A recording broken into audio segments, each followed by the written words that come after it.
palitan yung laman. Tapos, hindi. Yung bituka, kawawa nga parang baboy. Siya nakita ko sa video. Tapos ilagay sa tabla, may buhangin sa ilalim.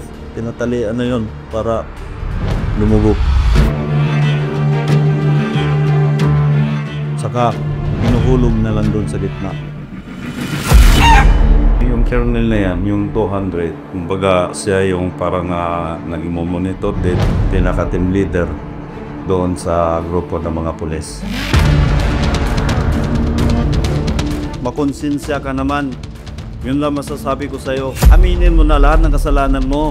Huwag mo na akong idamay. Ako pa, baliktad pa ngayon. Parang baliktad tayo ng kalagayan. Para ikaw si Dondon, ikaw ang kawawa. Inubiran mo na yung grupo, napatay na ako, halagang 50 milyon. Doon, mag-isip ka doon. Pero magsinungaling na magsinungaling. Tinuring kita parang anak ko eh.